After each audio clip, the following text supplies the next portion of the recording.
Welcome back, baseball fans, to an eliminating the Arizona Diamondbacks video here.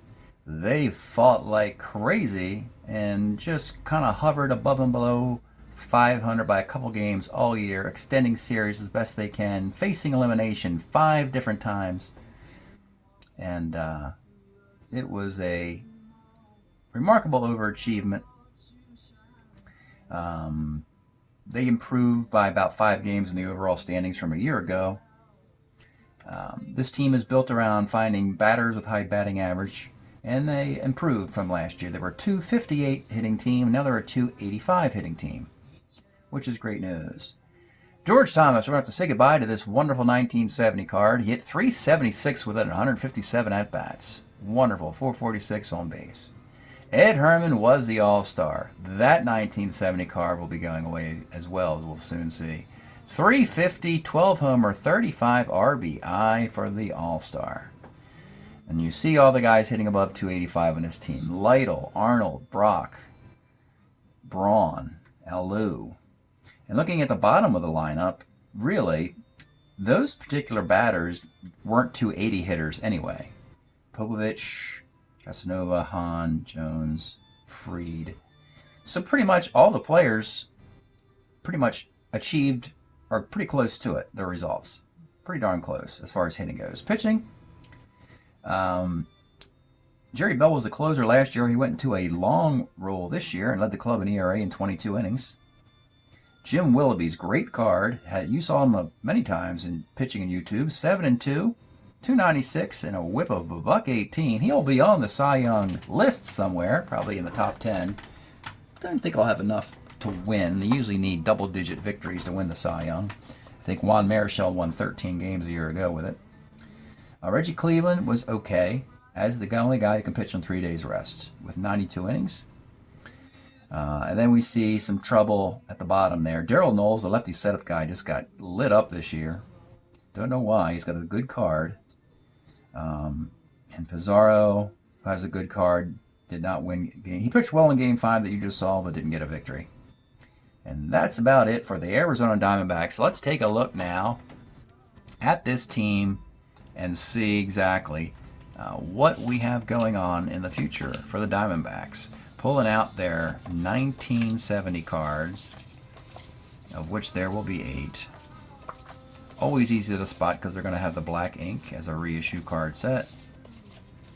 The last of the reissue card sets to be used in the future of this, as we'll go to all originals.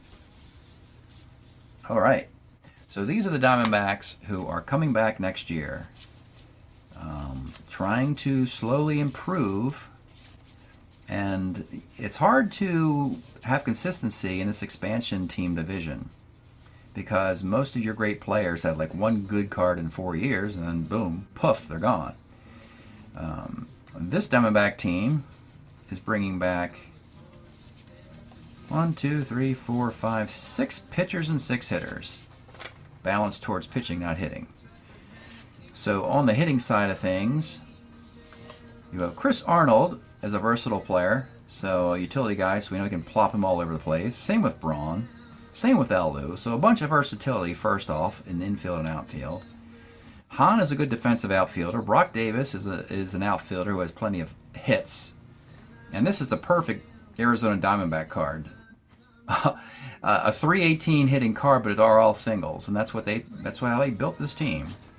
Roger Fried, they're waiting for that 1977 monster card where it's 398, but they have a long way to go. They're going to have to wait. Where are we in the timeline? Next year's 74, 75. So, they got to wait 4 years for that. Hopefully they can find another card in between that's better than that one. And pitching, this is actually better than the hitting right now. We have a four men who can start. Cleveland, who can pitch on 3 days rest. Pizarro is a nice starter 8 relief 3. And again, outstanding against lefties. Chuck Dobson, 189 innings, was a 15-game winner for Oakland. Can't quite pitch on 3 days rest. And of course, Willoughby can't pitch on 3 days rest either. So you would need a swing starter, but you have one right here if you need it. Jerry Bell, relief 4, starter 7. And you have Daryl Knowles had a terrible year, so expect a rebound. This is a good card. It really is. He just had a terrible year. So it's a good pitching staff and a nice offense. And Arizona might be set up to do pretty well as the expansion team. They haven't won anything in the last 3 years. Colorado won it 2 years ago. Vegas has won it last year and this year. So maybe next year will be Arizona's year. Let's see what they do with those 1970 players. All right, baseball fans, we're going to take a look at the 8 players of the Arizona Diamondbacks who are going to be moving on to either a new card or they're going to be out of baseball, one way or the other. The first player we're going to look at is Paul Casanova. His family, Raul and Paul both played. Paul played 65 to 74 and was a catcher. And 70, he had this 229 card, but he was a good throwing catcher, -2 arm. That'll always keep you in Strat-O-Matic. If you look at the batting average, he does play in the 4 years we're moving into. But the batting average is just over the Mendoza line. But again, this is going to be more to look at. We're going to have to find out what his throwing arm is. Can he be a good defensive catcher? Can he work well in a platoon? I am going to keep this guy going. As an expansion team, again, if I find better players than Casanova, I'll put him on waivers. But let's make him the bar and see if we can raise that bar with better players. So right now, he's a keeper. If it turns out that you can get any catcher to do what he does, then he would be put on waivers. Speaking of any catcher, we have this gentleman, Ed Herman. Had a monster year. Was a White Sox. Played from 67 to 78. There is old Ed. And his first nice year is, of course, 1970. Half a season, 96 games, but what stats, folks? 283, 356, 505, 862 OPS. My goodness, for the White Sox. His best year for them. The next years for the Chi Sox, they're okay. You know, double-digit homers, folks, for a left-handed hitting catcher. What's not to like, right? You'll probably get him into the league. He's going to have a really nice year a little bit further down the timeline. There it is, in 1977 with the Astros. So he's going to play through to at least that year. And so, yeah, he's going to continue. And again, he was their all-star. So another catcher. Now, that's 2 catchers. So now you're thinking that maybe if they have 5 keepers, we'll move Casanova into waivers. Because figuring that we can get any catcher to back up Ed Herman. All right, the next player is Dalton Jones. Dalton Jones had some versatility in the infield. And there he is, 64 to 72. It came through Boston, Detroit, Texas. And in 70, he was a Tiger with this versatile card. In 71, he's still with the Tigers. Improves his stick a little bit. He's over 700 OPS here. 72, his final year, not so much. So the question is, did they make a 71 Dalton Jones card with Detroit? We can verify that, if it exists, by going to Gary's Strat-O-Matic roster page, selecting the 71 original, and we'll look through that roster sheet and discover if the Tigers have Dalton Jones in the infield or outfield. Don't see him as a regular player, but he might be an extra player. So we go to the bottom here. D. Jones, there he is. So Dalton Jones does exist. Let's just keep him. We'll just start keeping guys. Again, we're an expansion team, so let's keep guys when we can.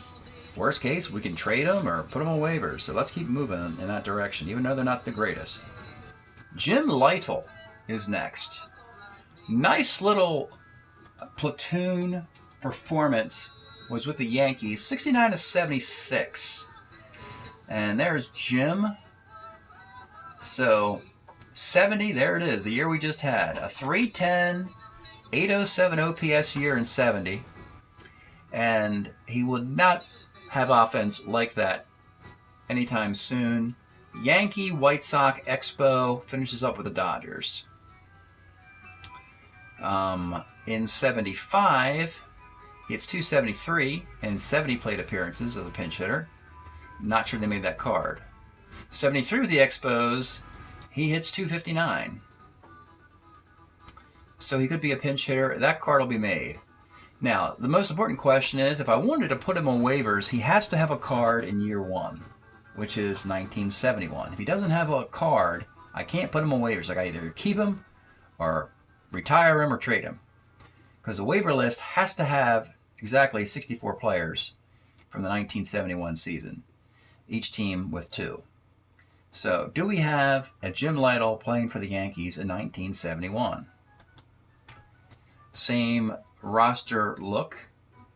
And right there, boom, I look at the extra players. Oddly enough, he's pretty close to Dalton Jones in the, we looked up Dalton Jones under Detroit. He's right there.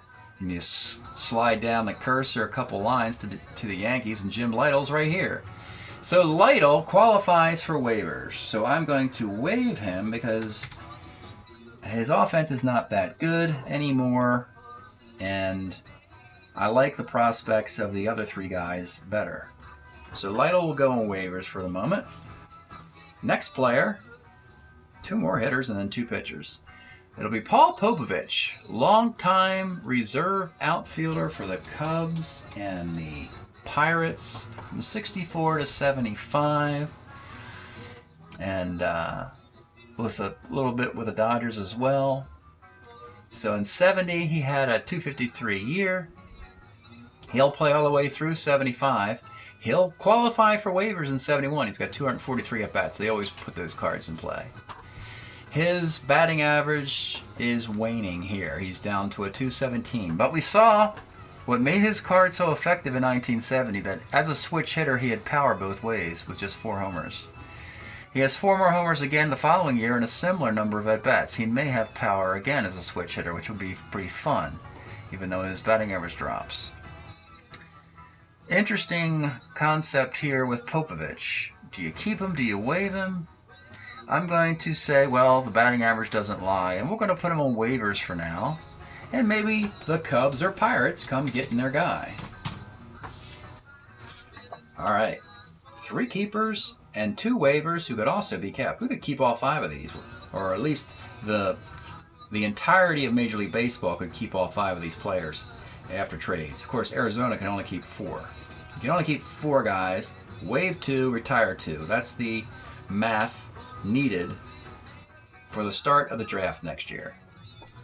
Let's take a look at George Thomas and the magical year of 1970 as a part-time player, and it was a wonderful part-time for him. George Thomas, older player, all the way from 57, played for the Angels, Tigers, Red Sox, and in Fenway Park in 1970, actually in 69 and 2 back-to-back years as a great pinch hitter. Look at the numbers. 353, 343. Strat didn't make that 69 card, which is a shame, but they did make the 343 card, which is nice. But after that, in the year of 71, he only has 43 plate appearances and just doesn't do it. So yeah, that was a nice little farewell to George Thomas, a long-term Angel, Tiger, and Red Sox player. We say goodbye to him, lifetime 255 hitter. 705 OPS is pretty good, on-base percentage, but he will be retired. All right, now we have some pitchers to analyze. We begin with Chris Short. Came out of the Milwaukee system. Oops. Here he is. From 59 to 73, a long career for Chris Short. He was with the Phillies for a huge chunk of his career, and then Milwaukee in 73. Actually, yeah, he's still got that Philly card. So he's with the Phillies the entire time. 68 was his really last good year with the Phillies. Must have gotten injured in 69. And from that moment, the Phillies didn't hold on to him in this replay. Arizona went out and got him because of the 199 innings pitched and could starter relief. And they chose to make him a swingman in 70. They can do the same thing.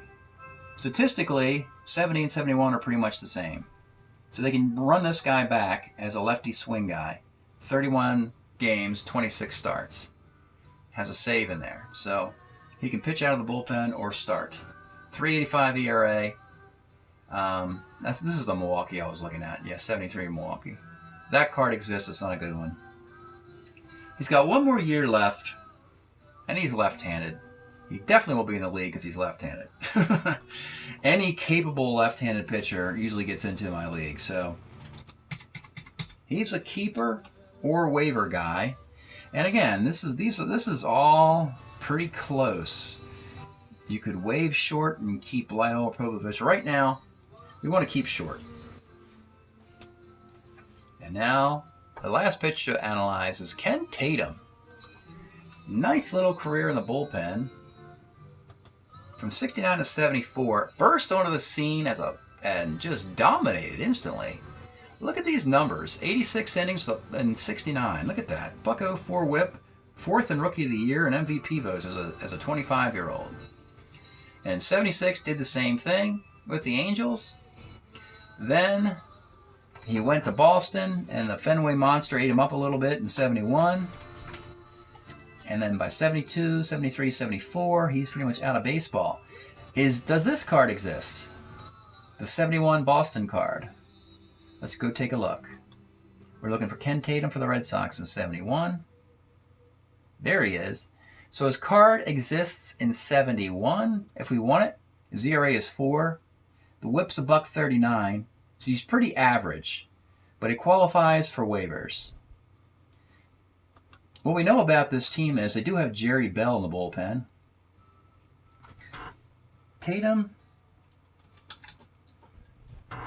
we could make him on waivers as well, or we could keep him. Matter of fact, I'm going to put all the possibilities in for this team because they're wide open here.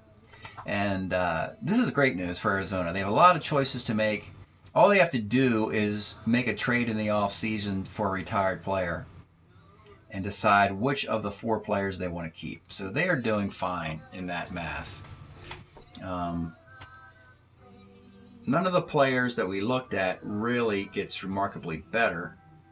You know, Castnev a little worse, Herman a little worse.